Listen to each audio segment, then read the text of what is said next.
The Real Housewives of Potomac star, Wendy Osefo, and her husband Eddie Osefo were arrested on fraud charges. Wendy joined RHOP in Season 5, and she is slated to appear in Bravo's new series, Wife Swap, The Real Housewives Edition. The show, originally set for October 14th, has been delayed to October 21st. It will not begin with Wendy's episode, as was previously planned. Wendy and Eddie, who share children Carter, 12, Cruz, 10, and Cameron, 6, celebrated their 14th wedding anniversary in August.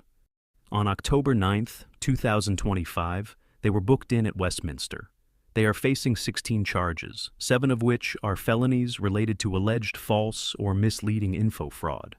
The couple claimed that designer bags and jewelry were missing from their bedroom during a reported burglary in Jamaica in April 2024. Wendy was allegedly seen wearing one of the diamond rings in a later social media post.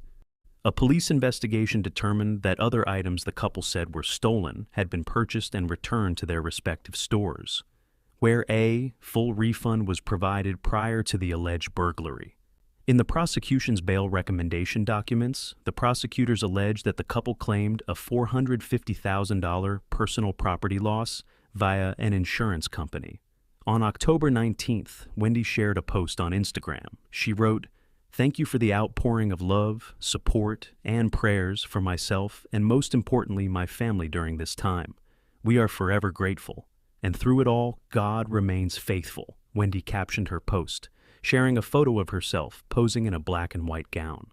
A number of other RHOP and Bravo stars have spoken out about Wendy's arrest, including Andy Cohen, who commented on the matter on the October 13th episode of Andy Cohen Live. Andy said, "I want to say that, like all of you, I found out about the charges against Wendy and Eddie Osefo on Friday morning, and there's not much that I can say. I know nothing of the charges more than you guys do, than what I've read. I'm sad about this. I'm really sad about this." He added, "I'm a Wendy fan, and she has been a great housewife and a great role model. She's always led with education and her solid family values, and so I'm really thinking about her and her family, and I'm certainly hoping that this is all some big nothing." Wendy resigned from her role as a distinguished visiting professor at Wesleyan University following her arrest. A spokesperson for Wendy clarified that she was not fired. The spokesperson said, "Contrary to recent media reports, Dr. Wendy Osefo was not terminated from a faculty position at Wesleyan University. She formally submitted her letter of resignation prior to any public announcement made by the university." The statement from the spokesperson added, "Dr. Osefo made the voluntary decision to step down from her role. This decision was made independently and communicated directly to the university before any external reports surfaced." Wendy said that there were defects in the charging document, but she claimed that all evidence should be suppressed because of an unlawful search or seizure. Wendy demanded the same of wire and verbal communications due to an allegedly unlawful interception, also claiming that unlawfully obtained admissions, statements, or confessions should not be allowed as evidence. She requested that the trial of co-defendants be severed from the trials of this defendant, referencing Eddie's charges. In a separate filing, Wendy's lawyer asked the prosecutors for all alleged evidence, a list of witnesses, polygraph results of witnesses, the names of any confidential informants, and copies of police reports. Wendy and Eddie spent one night at Maryland's Carroll County Detention Center before posting a combined total bail of $100,000. According to their spokesperson, they were in good spirits and looking forward to their day in court. Since their release, the prosecutors allege that Wendy and Eddie actually have very little money. They have approximately 40 credit and/or debit cards in their and business names, but they found 67 credit cards inside 4 wallets, including a Chanel wallet that was listed as stolen. Wendy and Eddie changed direction and asked to be tried as co-defendants. The couple previously filed paperwork asking to be tried separately. The judge approved their request. They are being forced to submit 8 years of financial documents. Their trial is currently scheduled for April 2026. Former French President Nicolas Sarkozy has been found guilty of criminal conspiracy. Nicolas was accused of using illegal funds from Libyan leader Muammar Gaddafi to finance his 2007 election campaign, and on September 25th, 2025, he was found guilty. Ahead of arriving at La Santé Prison in Paris, Nicolas released a statement on social media and called himself an innocent person. Per a translated post on X, Nicolas wrote, "As I prepare to cross the walls of La Santé prison, my thoughts go to French people of all conditions and of all opinions. I want to tell them, with the unwavering strength that is mine, that it is not a former president of the Republic who is being locked up this morning. It is an innocent person." He continued, "I will continue to denounce this legal scandal, this path of the cross that I have suffered for more than 10 years. I am not asking for any advantage, any favor. I am not to be pitied because my voice carries. I am not to be pitied because my wife and my children are by my side, and my friends are countless." He went on to say that he felt deep sorrow for France, which finds itself humiliated by the expression of a vengeance that has taken hatred to an unprecedented level. "I have no doubt, the truth will triumph, but the price to pay will have been crushing." Nicolas' sons also expressed their support for their father on their Instagram pages. 28-year-old Louis wrote in French, "Our father is an innocent man, a man who represents a threat to no one, a man plunged into an incomprehensible and unjust captivity." He continued, "But a man who nevertheless complied, who followed unfair procedures to the letter, and who today becomes their victim." Jean, 39 years old, also wrote on his Instagram, "Today, in France, an innocent man will be incarcerated. He presents no flight risk, he has not been definitively tried, and yet he is being thrown in prison." On October 21st, 70-year-old Nicolas was seen holding hands with his wife, 57-year-old Carla Bruni, as they walked down their home's alley in Paris to a crowd of cheering people. He was also supported by his sons, 41-year-old Pierre, Jean, and Louis, and his 14-year-old daughter Julia, as well as his grandchildren, as he waved to the crowd. The people could be heard chanting, "Nicolas, Nicolas," and singing the French anthem. "Courage, Nicolas, return soon," and "True France with Nicolas" were also written on 2 French flags. In footage shared, Nicolas was seen heading into a car after hugging his wife, on his way to report to his 5-year prison sentence.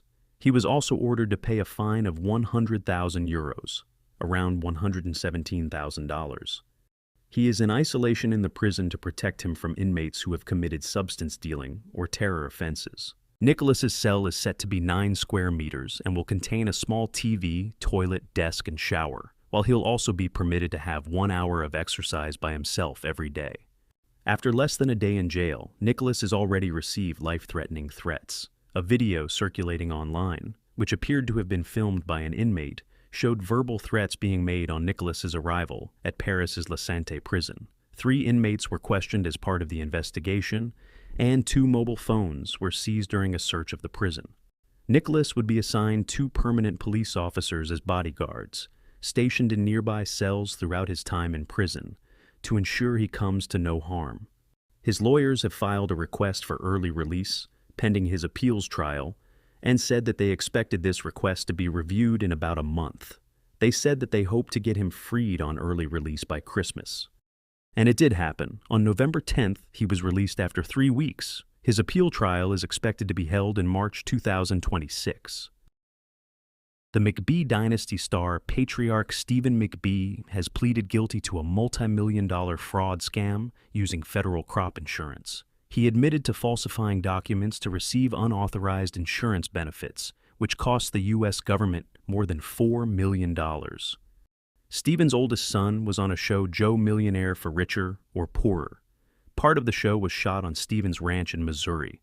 The production company felt that their ranch and him and his 4 sons were perfect for a reality show. McBee Dynasty, Real American Cowboys was released on March 11, 2024, and there will be a 2nd season released in 2025. Stephen is not expected to be part of the show's 2nd season amid his legal troubles. On November 5, 2024, 52-year-old Stephen waived his right to a grand jury and pleaded guilty to a fraud scheme involving the receipt of federal crop insurance benefits that he was allegedly not authorized to get. Stephen, who is the owner of McBee Farming Operations, was charged with 1 count of federal crop insurance fraud. His guilty plea serves as an admission that he engaged in fraudulent activity from 2018 to 2020 that caused an economic loss to the U.S. Department of Agriculture. The Department of Justice claimed that the government's total loss was $4,022,123, and Stephen will also be required to forfeit an additional $3,158,923. Stephen admitted to making a false report to Rain and Hail, a company reinsured by the Federal Crop Insurance Corporation. He also confessed to sending fraudulent documents to Rain and Hail that underreported his total 2018 corn crop by approximately 674,812 bushels, and underreported his total 2018 soybean crop by approximately 155,833 bushels. The falsified reports allowed Stephen to receive $2,605,943 in federal crop insurance benefits, in addition to $552,980 in federal crop insurance premium subsidies. In total, he received $3,158,923 in benefits he was not authorized to get. Stephen also acknowledged that his company sold more than 1.2 million bushels of corn and nearly 416,000 bushels of soybeans to another party in 2018. His crop insurance records for that year indicated that only 340,476 bushels of corn and 190,171 bushels of soybeans were produced. Additionally, he falsified information he provided to his insurance company about the company's soybean crop in 2019. At the time, he claimed that the soybeans were the first crop in certain fields when wheat had already been harvested from those fields. The insurance policy allowed coverage on the first crop planted on a piece of land during a given year. His claims allowed Stephen to be paid federal crop insurance benefits, which he was not authorized to receive. Stephen also shared false planting dates on crop insurance documents with NAU Country Insurance. His company harvested corn after the last planting date in 2020, which made it ineligible for insurance. Consequently, he received unauthorized federal crop insurance benefits. He also admitted to committing additional fraud in 2019 and 2020. Stephen is facing up to 30 years in federal prison without parole. A sentencing hearing will be scheduled following the United States Probation Office's pre-sentence investigation. His full restitution will be determined by the court at a later date under the terms of his plea agreement. On October 16, 2025, he was sentenced to 2 years in prison and ordered to pay $4 million in restitution. Lisa Janine Findley is a Missouri woman who tried to sell Elvis Presley's Graceland for millions of dollars. Findley was arrested and charged with mail fraud and aggravated identity theft in August 2024 for attempting to sell the iconic home. Principal Deputy Assistant Attorney General Nicole M. Argentieri, head of the Justice Department's Criminal Division, said that Findley had orchestrated a scheme to conduct a fraudulent sale of Graceland. She added that Findley claimed that Lisa Marie Presley, Elvis's daughter, pledged the historic landmark as collateral for a loan that she failed to repay before she passed away. The Attorney General also said, "As part of the brazen scheme, we allege that the defendant created numerous false documents and sought to extort a settlement from the Presley family." Findley used various aliases and posed as a fictitious private lender, Nosani Investments and Private Lending LLC, and falsely claimed that Lisa Marie borrowed $3.8 million in 2018 from the fake lender and used Graceland as collateral and failed to repay the allegedly owed money. Findley then sought $2.85 million from the Presley family and forged documents alleging to have Lisa Marie's signature and the sign-off from a Florida notary. She also allegedly published a disclosure announcement in the Memphis newspaper, The Commercial Appeal, claiming that Nosani Investments would be auctioning off the iconic Graceland to the highest bidder that May. The fraudulent investment company was sued by Presley's family in the Tennessee State Court to stop the auction in May 2024. Riley Keough, Elvis's granddaughter, who is the heir to Graceland, said that the note and deed of trust are fraudulent and unenforceable. She said the following at the time: "The purported note and deed of trust are products of fraud, and those individuals who were involved in the creation of such documents are believed to be guilty of the crime of forgery. Priscilla Presley, Elvis's former wife, posted on Instagram that reports of the sale were a scam. A judge halted the sale the day before it was slated to happen, and hours after Findley's fraudulent company dropped all claims on the property. Once the scheme became a major news story, Findley wrote to representatives of Elvis Presley's family, the Tennessee State Court, and the media to claim falsely that the person responsible for the scheme was a Nigerian identity thief located in Nigeria. In February 2025, Findley pleaded guilty to the mail fraud charge. The aggravated identity theft charge was dropped as part of a plea deal. On September 23, 2025, she was sentenced to 4 years and 9 months in prison and 3 years probation. U.S. District Judge John T. Fowlkes, Jr. called Findley's attempt to sell Graceland a highly sophisticated scheme to defraud. 54-year-old Lisa Findley did not speak at the sentencing. She could have faced up to 20 years in prison, but likely received a lesser sentence because of the plea deal. Elvis bought Graceland in 1957 for $102,500 and lived there until he passed away in 1977. The singer, Sean Kingston, whose legal name is Sean Anderson, was born in Miami and raised in Jamaica.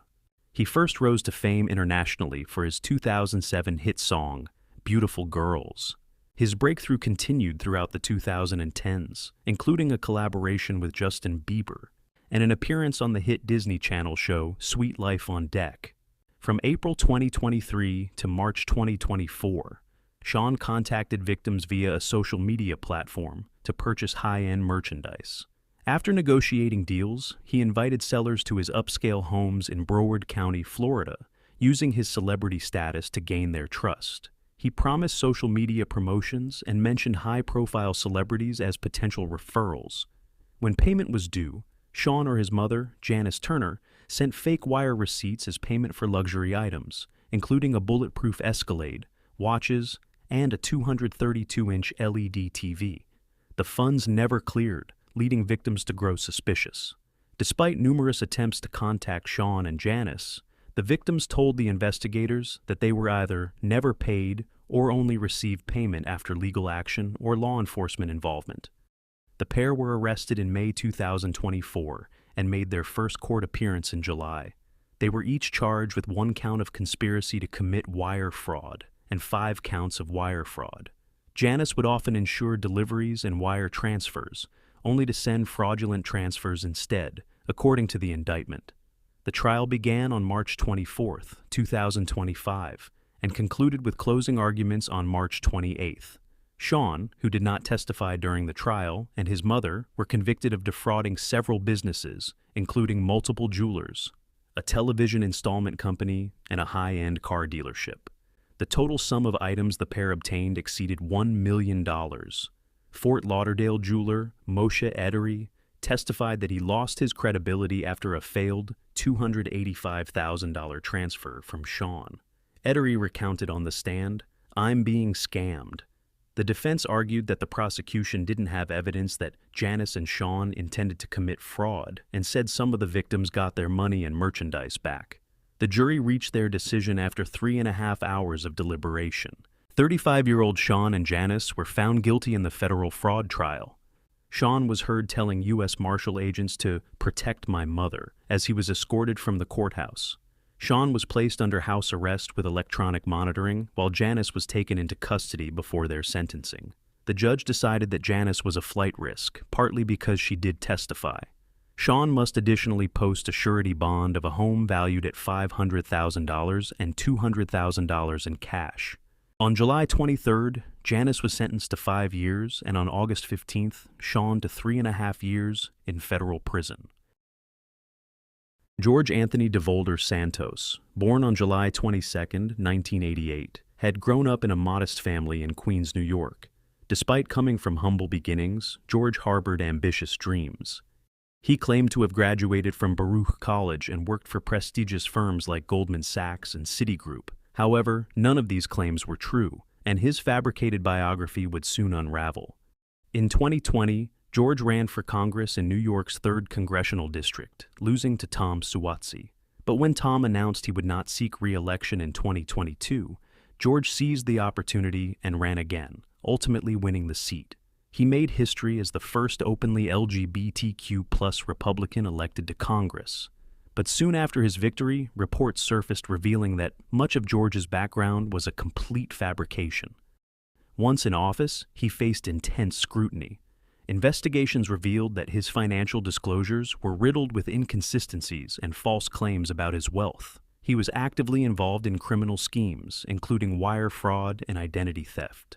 George and his campaign treasurer, Nancy Marks, had devised a scheme to inflate the funds raised during the 2022 election cycle by submitting falsified reports to the Federal Election Commission. These reports misled both the FEC and the public, claiming that George's family members had made significant donations, which they had not. George's criminal activities escalated further between 2020 and 2022. He used credit card information from unsuspecting campaign donors without their consent, funneling the funds into both his campaign accounts and personal bank accounts. To cover up his illegal transactions, he falsely reported the donations as coming from other sources, including his family. Some of his victims were vulnerable, elderly donors, many of whom had cognitive impairments. In 2022, George created a limited liability company called the Divolder Organization, claiming it was a consulting firm. He falsely reported large sums of money from this company, using the funds to support his extravagant lifestyle. Investigators later found no legitimate clients for the organization, and his financial disclosures were full of discrepancies.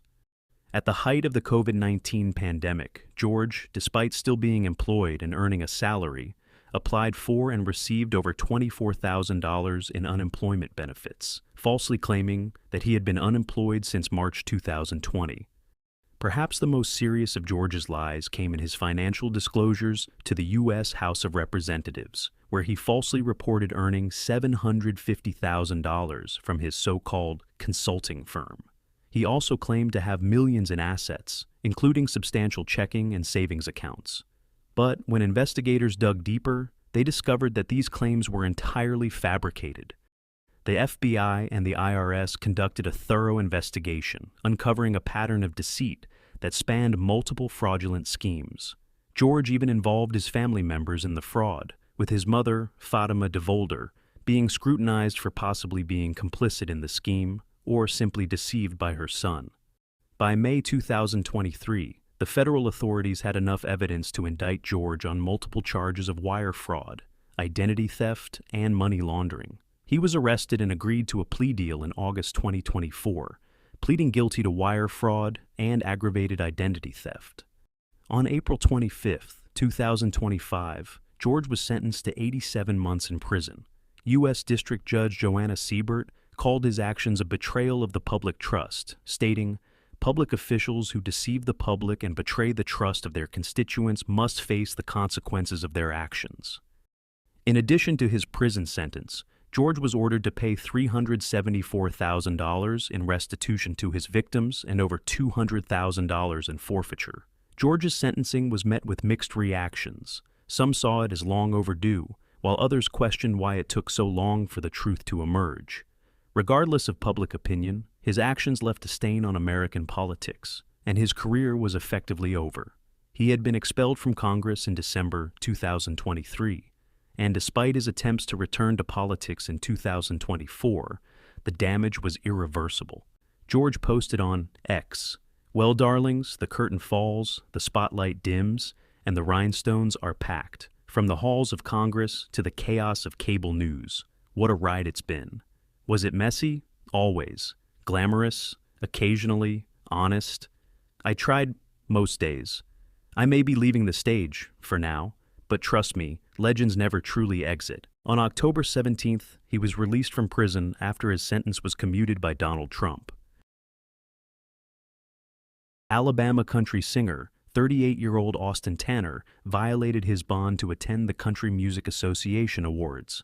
Austin released his debut single, All We Need, in March 2024, and describes himself on his website as being on the cusp of country music fame. He had been indicted early 2024 on charges of insurance fraud, theft of property, and attempted theft. He was released on a $20,000 bond and had been scheduled to appear in a deposition hearing the morning of November 21st, though the hearing was abruptly rescheduled. Austin's attorney, Frederick Helmsing, said that the hearing was rescheduled due to the complexity of the case, issues over matters of law, and ongoing investigations. His bond required him to remain within Alabama unless he was granted court approval. On November 20th, the CMA Awards was held in Nashville, Tennessee. Austin and his wife Skyla attended the awards ceremony without court approval. He posted the evidence on social media the following day on November 21st. He shared photos to social media of him and his wife posing on the red carpet across the street from Bridgestone Arena the night before. He captioned his post, "First CMA Awards. Last night was nothing short of magical as we walked the red carpet at the CMA Awards. This moment marked a dream come true." Austin was not invited to the awards show itself. On November 25th, the Mobile County District Attorney's Office filed a motion asking a judge to revoke Austin's bond. The authorities then issued an arrest warrant on November 26th, as he did not ask for permission to leave Alabama. Assistant District Attorney Clay Rossi included screenshots of Austin's CMA's social media posts in his motion and argued that the singer was well aware of the conditions of his bond. He had previously asked and was given permission to travel to Florida on business in June.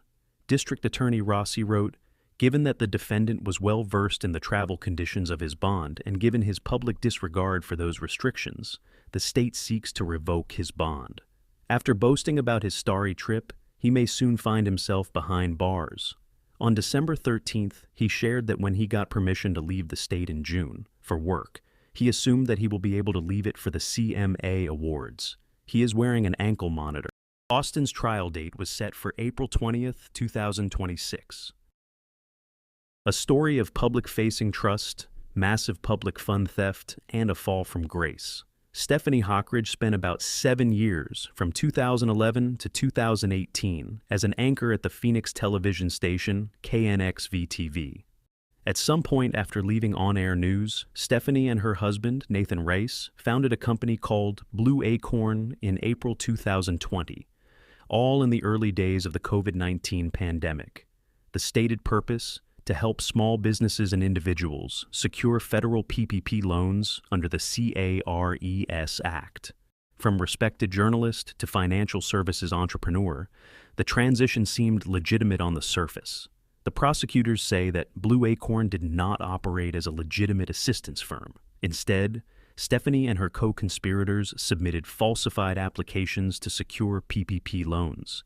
According to the court, they fabricated documents, including payroll records, tax documentation, and bank statements. They also offered a service dubbed VIPPP, a referral and coaching program. Under VIPPP, they recruited referral agents who guided borrowers on how to submit fraudulent loan applications and charge borrowers illegal kickbacks based on the funds received. Rather than genuinely helping struggling small businesses, Blue Acorn prioritized volume over legitimacy.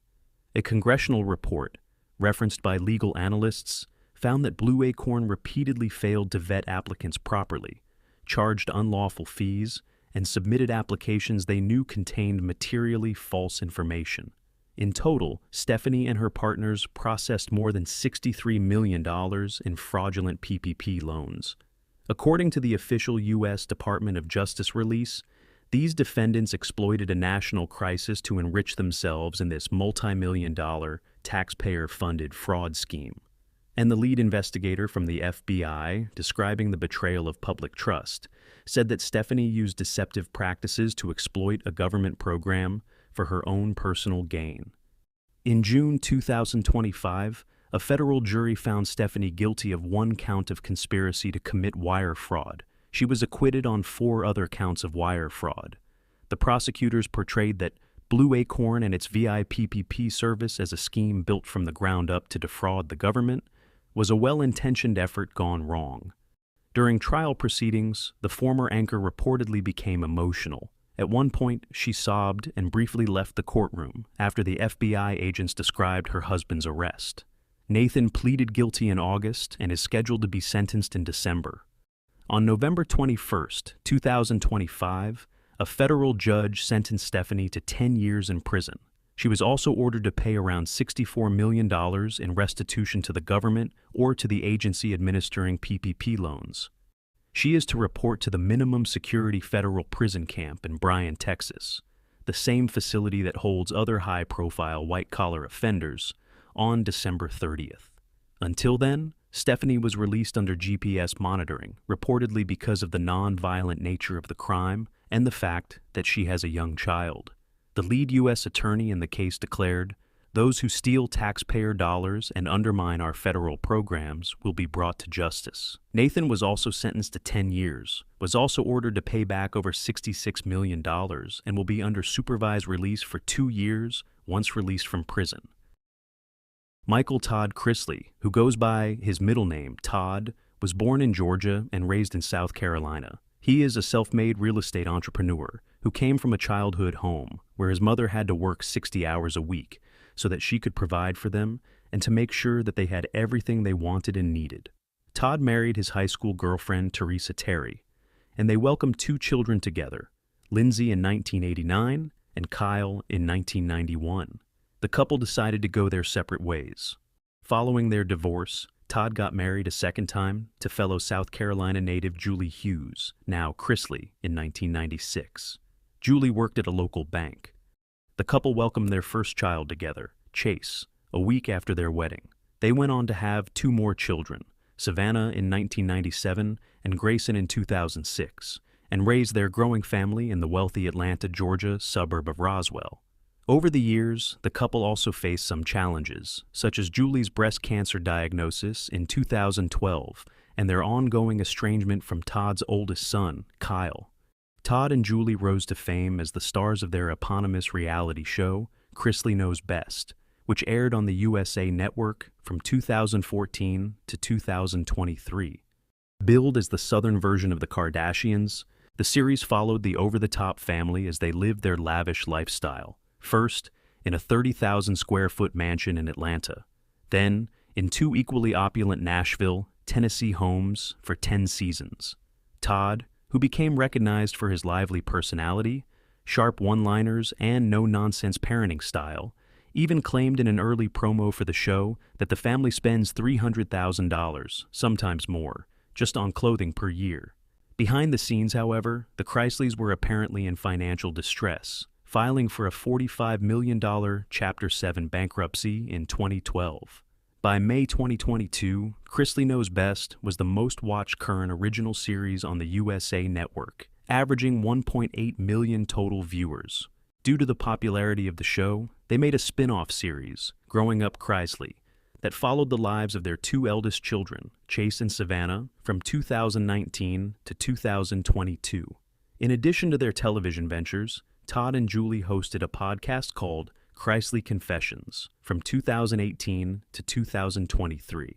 In one of their podcast episodes, Todd said about Julie, "She's the only woman who has ever literally touched my soul." In August 2019, Todd and Julie were indicted by a federal grand jury for tax evasion and other financial crimes. They were charged with 12 counts of bank and wire fraud, tax evasion, and conspiracy. Prosecutors allege that they hid their reality TV income from the IRS through their production company, 7 Seas Productions, and evaded nearly $2 million in state taxes from 2008 to 2016. Although the Georgia Department of Revenue cleared the Chrisleys of their $2 million state tax evasion charge in October 2019, their federal charges remained. The couple, who denied any wrongdoing and pleaded not guilty to the charges, headed to trial in May 2022. Todd wrote on an Instagram post in August 2019, "We have nothing to hide and have done nothing to be ashamed of. Not only do we know we've done nothing wrong, but we've got a ton of hard evidence and a bunch of corroborating witnesses that proves it." Todd continued, "We know that the truth will prevail and the charges against us will be exposed for the outrageous lies they are." The Chrisleys' accountant, Peter Tarantino, was also implicated in their alleged financial crimes. He was charged with 1 count of conspiracy to defraud the United States and 2 counts of willfully filing false tax returns. At trial, Peter's lawyer said that his client was not a criminal, but an unqualified accountant who was in over his head when it came to handling the Chrisleys' finances. His lawyer also noted that he had failed the CPA exam many times over the past 20 years. The person at the center of the federal case against Todd, Julie, and Peter was Mark Braddock, the Chrisleys' former business partner. Mark was fired by the Chrisleys in 2012, and he later turned them in to the FBI.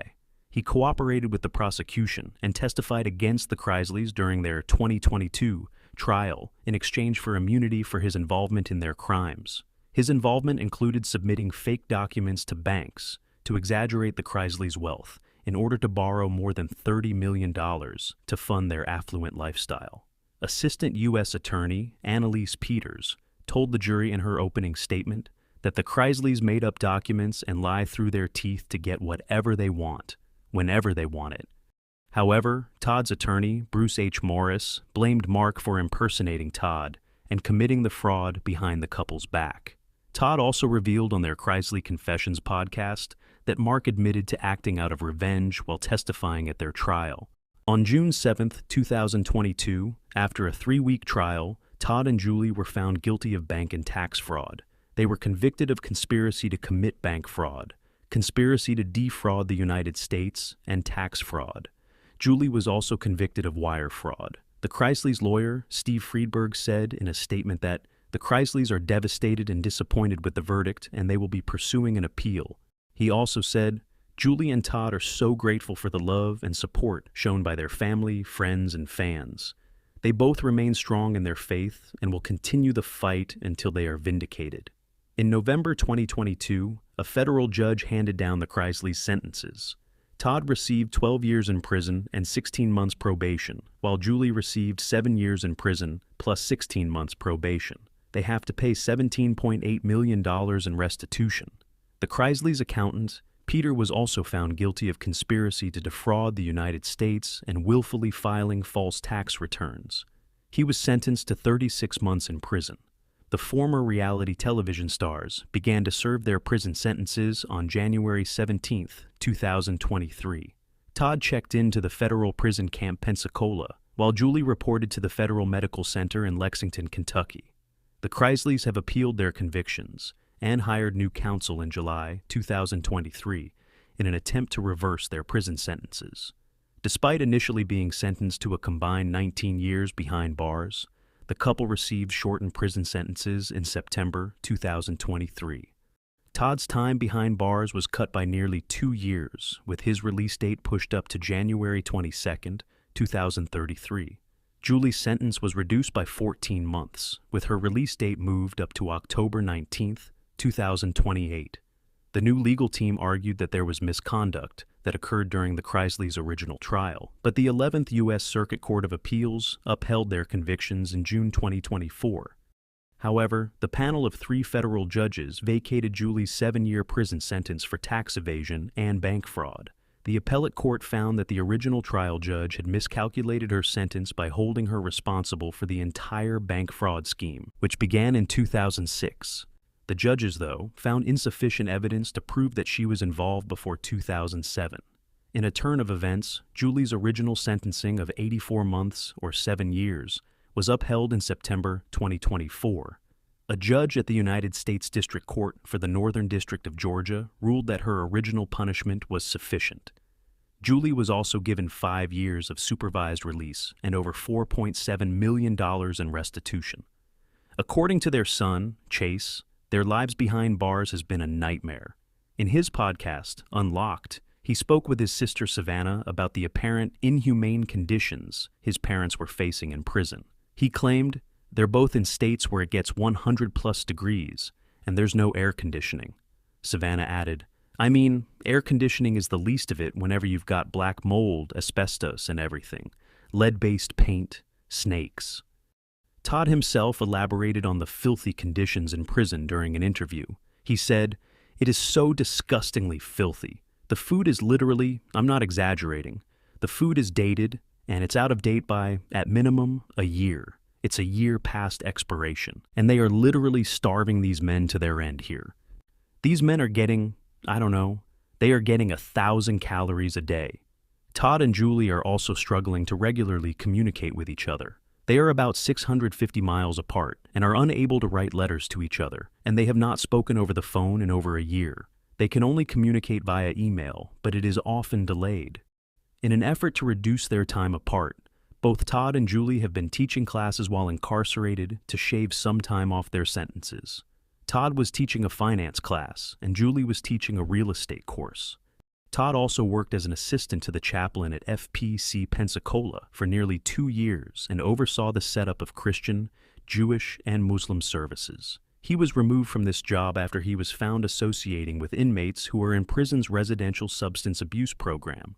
He was very disappointed and upset about this. The legal drama has been heartbreaking for the entire Chrisley family.